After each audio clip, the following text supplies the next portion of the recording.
आज के इस कार्यक्रम के मुख्य अतिथि भारत सरकार के लोकप्रिय मंत्री और हम सबके मित्र माननीय श्री नितिन गडकरी जी,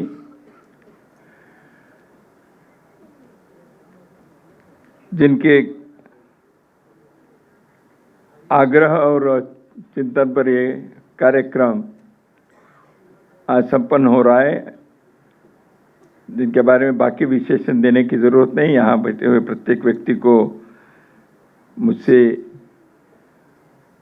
अच्छी तरह से आप उन महानुभावों को जानते हैं। माननीय राम बहादुर राय जी, आदरणीय श्री गोविंदाचार्य जी, मंच पर आसीन सत्यानंद जोशी जी, अरविंद माडीकर जी, आकाश जी, सभागार में उपस्थित सभी विशिष्ट वंदनीय जन भाई और बहनों, आपातकाल घोषित होकर 50 वर्ष पूर्ण हो गए और कई बार 25 या 26 जून को इससे पहले भी आपातकाल के और जैसे अभी राय साहब ने जिन विषयों के बारे में बताया उनमें से कई बिंदुओं को लेकर, यानी इमरजेंसी के सच क्या है, यथार्थ क्या है, उसके पीछे का उद्देश्य था, कैसे अंत हुआ, इसके बारे में कई बार कार्यक्रम हुए हैं। लेकिन अभी सारे ये जो इमरजेंसी का पर्व रहा, कालखंड रहा, उसके पश्चात 2 पीढ़ी हो गई। 50 साल यानी 2 पीढ़ी। इसलिए वर्तमान पीढ़ी को स्वाभाविक ही है, उनको मालूम नहीं है, वो उनके कोई अपराध नहीं है उसमें, उनको बताने वाले काम भी कितने हुआ। तो इमरजेंसी के बारे में जब कार्यक्रम होते हैं, एक दृष्टि से ओल्ड बॉयज क्लब जैसे पुराने लोग अपनी याद बनाने के लिए इकट्ठे हो जाते हैं। अब भाई ऐसे हुआ था, वैसे हुआ था, एक दूसरे को हम बताते रहेंगे। तो हमारे लिए तो पुरानी यादें हैं। अलमनी एसोसिएशन बनाकर इमरजेंसी के मनाना, ये कोई इमरजेंसी को बारे में अगली पीढ़ी को बताने के तरीके नहीं हो सकते। वर्तमान पीढ़ी को बताने के लिए क्या हमारी योजना है, ये होनी चाहिए। लोकतंत्र के संदर्भ में, संविधान के संदर्भ में, भारत में इतने बड़े देश के ऊपर एक तानाशाही से सब प्रकार के मौलिक अधिकार का हनन करने का प्रयत्न कोई करने के सोच भी सकते हैं, और सोचेंगे, प्रयत्न करेंगे तो भी वो सफल नहीं हो सकते हैं। ये जो भारत की इतिहास है, इसके जो पाठ है, इसके जो संदेश है, इसके पीछे की जो सावधानी बरतने की बात है, इन बातों को हर पीढ़ी को बतानी चाहिए। अन्यथा 26 जून के 25 जून के कार्यक्रम हमारे पुराने मित्रों के इकट्ठा करने के यादगार के स्मृति दिवस नहीं है, ऐसे मुझे लगता है। इसलिए गोविंदाचार्य जी, राम बहादुर राय जी सरी के लोग बार बार इसके खतरे के घंटे बताते हैं, उसकी क्या हुआ। अब मान्य राय साहब ने एक पुस्तक लिखी है, मैं इसे बैठे बैठे अभी देख रहा था, तो मुझे लग रहा था इसमें कई बातें भाषण में भी थोड़े से उन्होंने उल्लेख भी किया है। इस प्रकार के विश्लेषण करने वाले पुस्तक लेख तो उसकी आवश्यकता है, और वो वर्तमान पीढ़ी को पहुंचने चाहिए, चर्चा होनी चाहिए। आपने विद्यार्थी परिषद के नाम लिया, कई बार मैं तो विद्यार्थी परिषद का कार्य करता रहा हूँ, यहाँ बहुत सारे लोग बैठे हैं, राय साहब ने भी लिया। इसलिए अगली पीढ़ी को बताने का काम विद्यार्थी परिषद जैसे संगठन के, आज यूनिवर्सिटी में जो विद्यार्थी है उनके लिए स्टडी सर्कल चलानी चाहिए।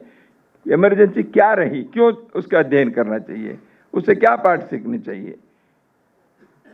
और विद्यार्थी परिषद ने परसों एक बड़ा कार्यक्रम भी किया है। देश भर में उन्होंने इस दृष्टि से साहित्य भी और वर्तमान पीढ़ी के विद्यार्थी जो है उनको इस बताने के प्रयत्न वो कर भी रहे हैं। ऐसे काम होना चाहिए। इमरजेंसी क्यों लगी, उसका क्या हुआ, इसके बारे में तो हमने कई बार सुने। माननीय नितिन गडकरी जी ने भी कई बातों के बारे में उन्होंने याद भी दिलाए। इंदिरा जी अपने सत्ता को बचाने, अपने कुर्सी को बचाने के लिए लोकतंत्र का हनन किया, संविधान की हत्या की, ये सब बार बार उल्लेख भी हुआ है। 3 मोर्चे पर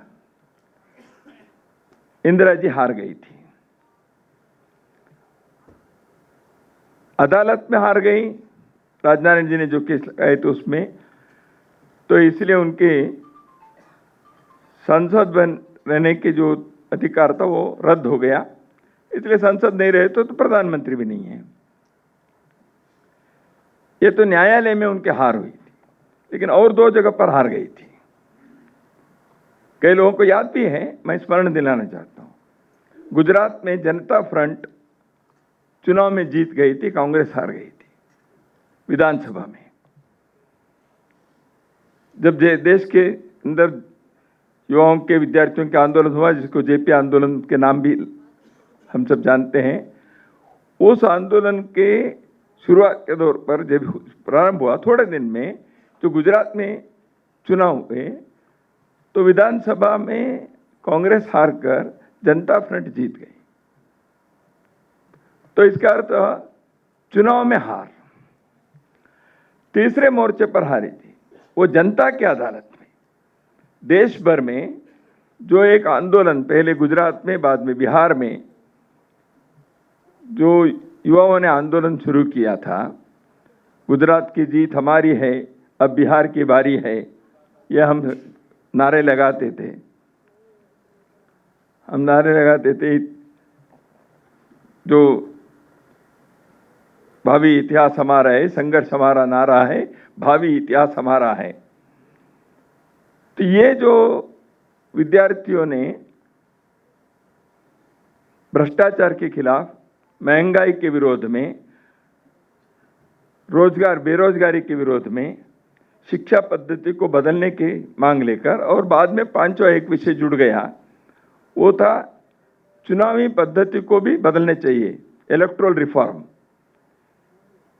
तो इसलिए ये जो शुरू हुआ था, उन विषयों के बारे में चर्चा होनी चाहिए। उसमें पिछले 50 साल में कई बातें बार बार इस आंदोलन से जुड़े हुए लोगों ने इन विषयों को आगे बढ़ाया, उसको हमें नहीं भूलना चाहिए।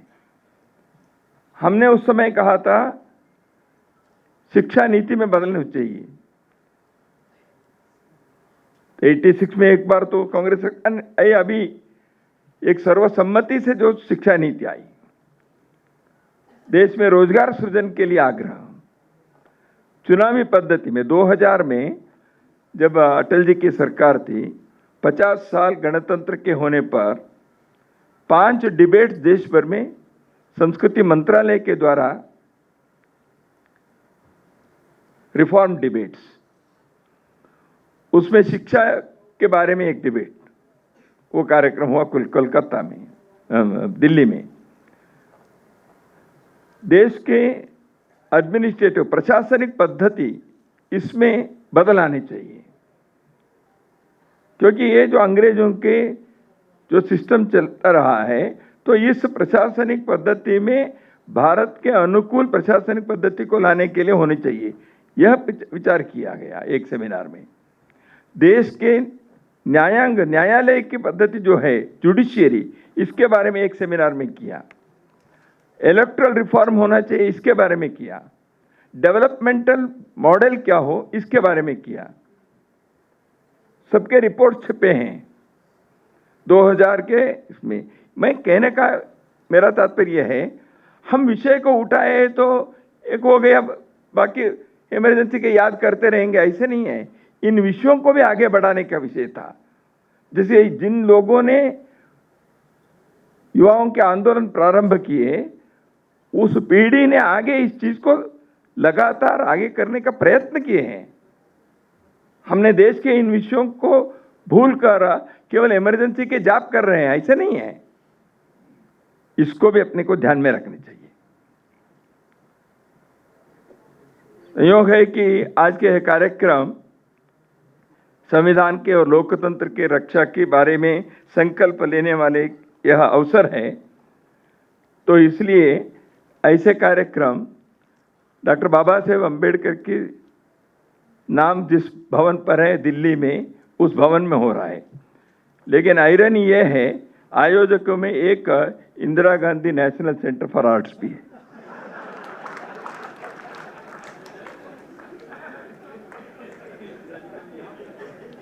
और आयरनी के और आगे है, उसके अध्यक्ष राम बहादुर राय जी हैं। नियति क्या क्या करती है, तो इसका एक उदाहरण यहां है। तो इमरजेंसी जिस दिन उसकी घोषणा हुई, मैं बेंगलुरु में संघ के शाखा में सुबह गया तो पता चला, उन दिनों में मोबाइल नहीं था। आज की पीढ़ी को मालूम भी नहीं होता मोबाइल नहीं होने से क्या होता है। बेंगलुरु में टीवी भी नहीं था, 1975 में कोई टीवी वगैरह नहीं थे। तो हमको मालूम था पिछले दिन दिल्ली में कार्यक्रम हुआ था 25 को, बड़ा कार्यक्रम। और बेंगलुरु में अटल जी, अडवाणी जी, मधु दंडवते जी, एस.एन. मिश्रा जी, श्यामनंदन मिश्रा जी एक पार्लियामेंट्री कमेटी के टूर पर बेंगलुरु आकर वहां ठहरे थे। उसमें 3 लोग विधायक भवन के गेस्ट हाउस में थे और मधु दंडवते जी अशोक होटल में थे। ये हमको पिछले दिन मालूम था, क्योंकि हम आंदोलन में थे ही, आंदोलन तो चल ही रहा था, तो हम सब आंदोलन में रहे हैं। तो हमको बोला इमरजेंसी घोषित हो गई। तो तुरंत हम मोटर बाइक कर विधायक भवन की गेस्ट हाउस जो है वहां गए। अटल जी, अडवाणी जी को मिलेंगे, बताएंगे ऐसे। जैसे हम गए, तीनों तैयार होकर नीचे उतर रहे थे जलपान करके। उनके जो कमेटी की मीटिंग थी उसमें हमने बताया ये हुआ है। तो तब तक उनको भी थोड़ी सी जानकारी मिली होगी, लेकिन उन दिनों में मोबाइल नहीं था आपकी जानकारी के लिए। और सरकारी गेस्ट हाउस के फोन ट्रंकाल इतने काम भी करते नहीं थे उन दिनों में। आज करते हैं कि मुझे मालूम नहीं है, क्योंकि मोबाइल हो गया है सबके पास। तो उस समय में हमारे सामने अटल जी, अडवाणी जी, श्यामनंदन मिश्रा जी के गिरफ्तारी हुई। हम देख रहे थे, हम उस ऐतिहासिक क्षण के साक्षी रहे। तो हमने अब बताया तो अच्छा ही है, और क्या हुआ, तो क्या हुआ पता करो। तो इमरजेंसी लग गई। तब तक जैसे अभी राय साहब ने कहा, अंदाज तो पहले भी के.आर. मलकानी जी को, अभी प्रफुल्ल केतकर जी कह रहे थे, मलकानी जी को दिल्ली में आईबी के लोगों ने 1 सप्ताह पहले ही बुलाया था बातचीत करने के लिए, क्योंकि उन्होंने इमरजेंसी के बारे में ऐसे हो सकता है ऐसे अपने एडिटोरियल में लिखा था। तो उनको कैसे पता चला क्या है, ये पता करने के लिए। तो इसलिए अडवाणी जी, अटल जी को कुछ तो मालूम हुआ होगा। दिल्ली से वो चले थे बेंगलुरु। तो अडवाणी जी ने कहा यूएनए को फोन लगाओ। तो पुलिस आकर खड़े हैं उनको ले जाने के लिए। एस.एन. मिश्रा जी कह रहे हैं वेर इज द वारंट। तो बेंगलुरु के सिटी पुलिस कमिश्नर ने कहा sir there is no warrant, there is no need, आपका वारंट के बिना है। Don't teach me law, I am the law maker, ऐसे उन्होंने एस.एन. मिश्रा जी ने कहा। मुझे आज भी याद है। तो पुलिस अफसर क्या कहेंगे, वो तो खड़े थे। तो उन्होंने कहा नहीं नहीं नहीं, bring the warrant then I will be. तो अटल जी ने, मिश्रा जी अब तो मामा के घर जाना ही पड़ेगा ऐसे। तो तब तक अडवाणी जी, मैं इसलिए कह रहा हूं, वो ऐतिहासिक क्षण था।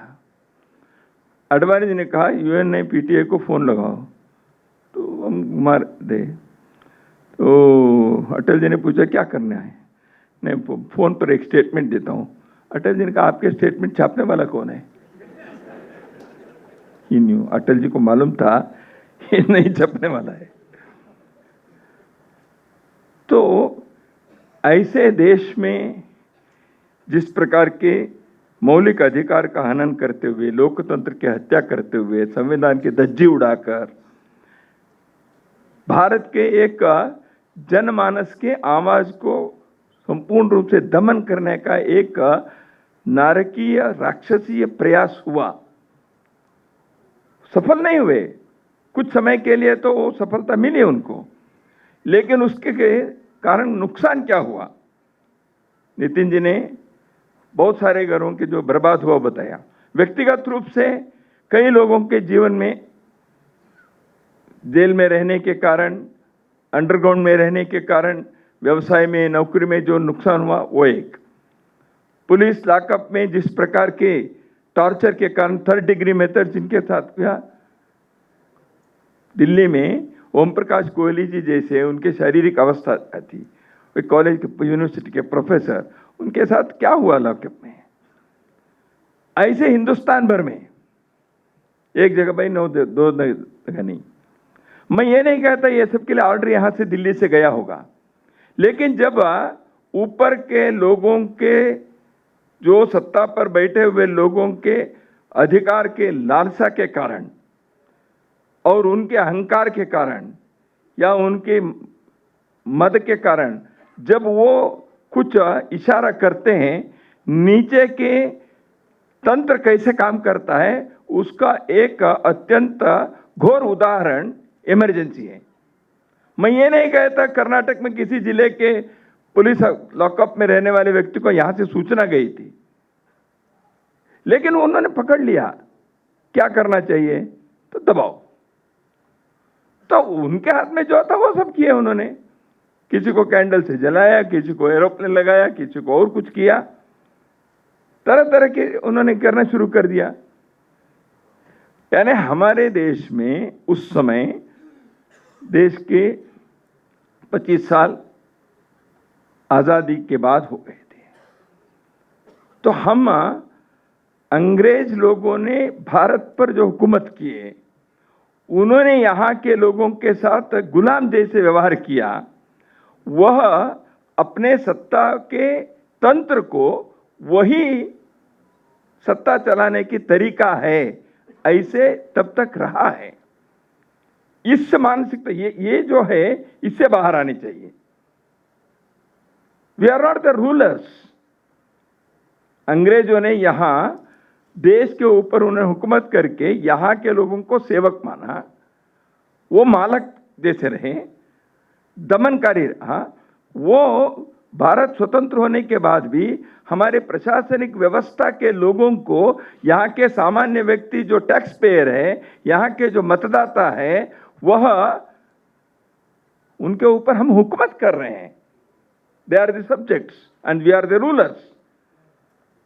ये जो मानसिकता है, इसके खिलाफ आवाज उठनी चाहिए, इसके खिलाफ आंदोलन होना चाहिए। इसलिए वो हुआ था। तो इसलिए ये जो साइकोलॉजी होती है,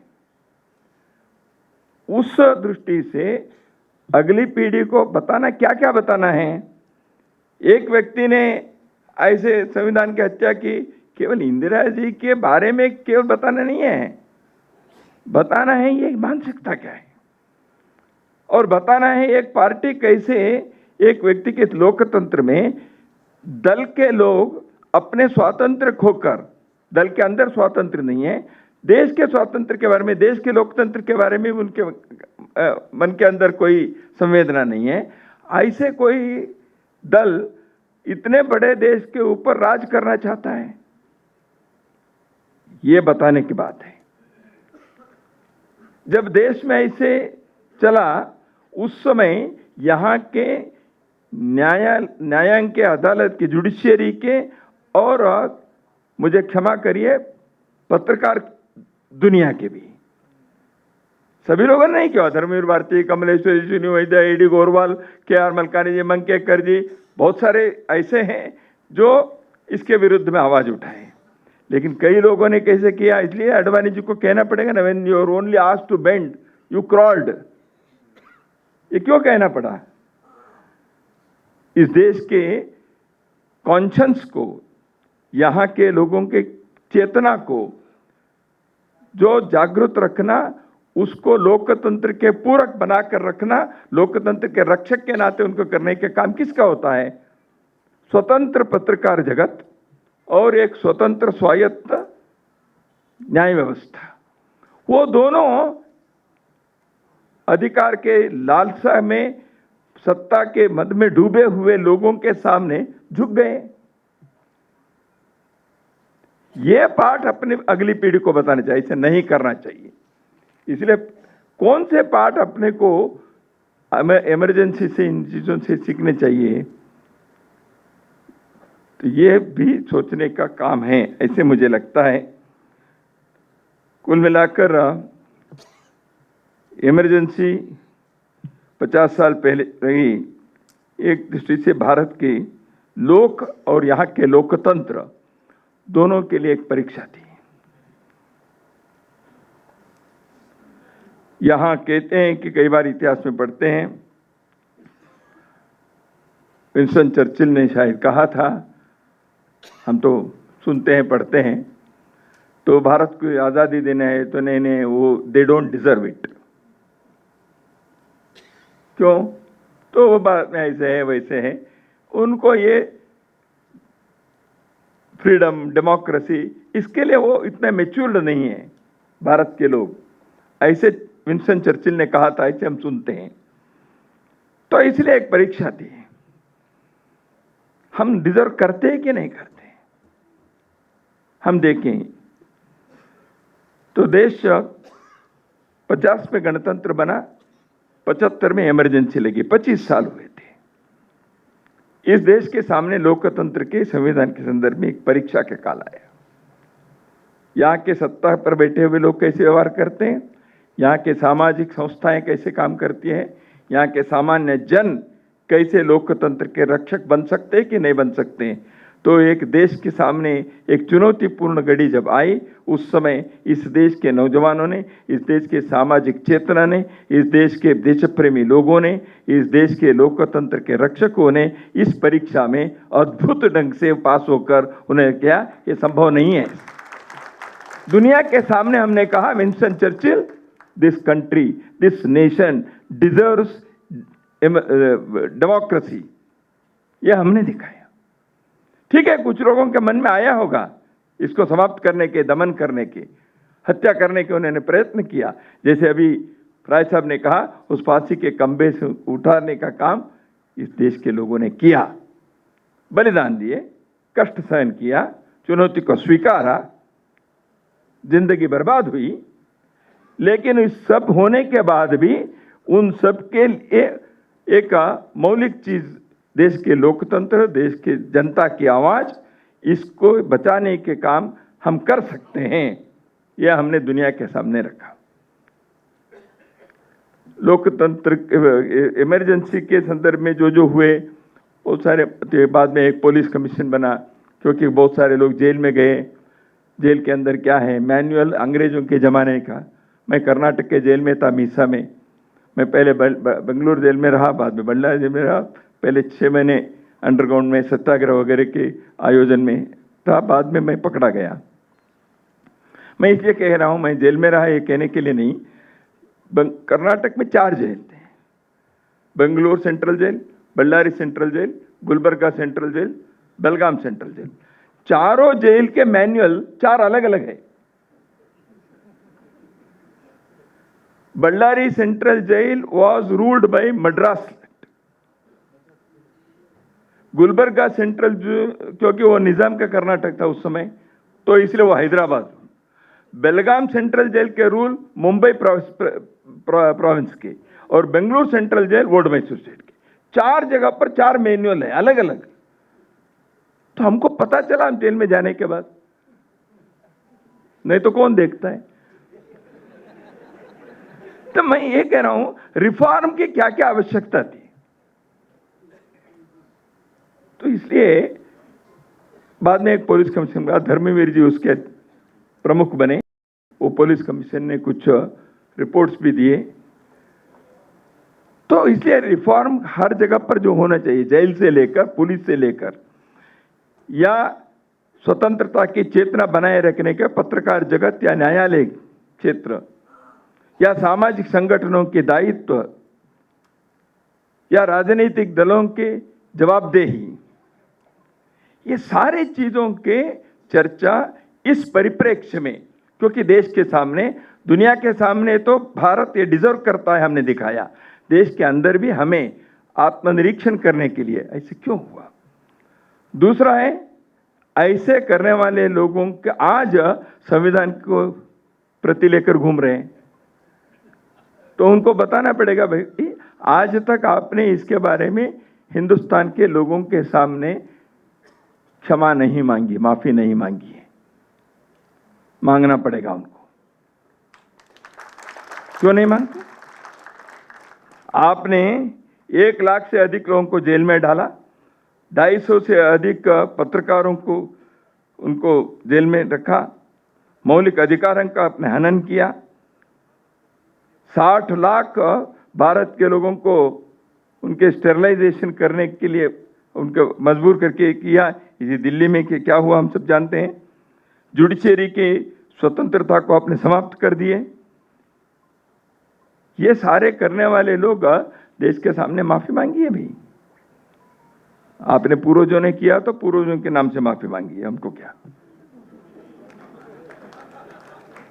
और एक बात, इस आपातकाल के दौरान भारत के संविधान के प्रस्तावना में, प्रियम्बल में 2 शब्द जोड़े गए हैं। राय साहब, आप इस विषय के बारे में कभी बोलेंगे या लिखे तो मुझे मालूम नहीं है, देखता हूं।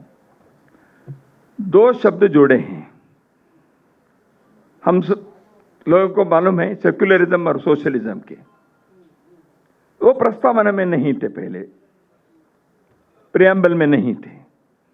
उन 2 शब्दों को जोड़ा है। प्रियम्बल शाश्वत रूप से है।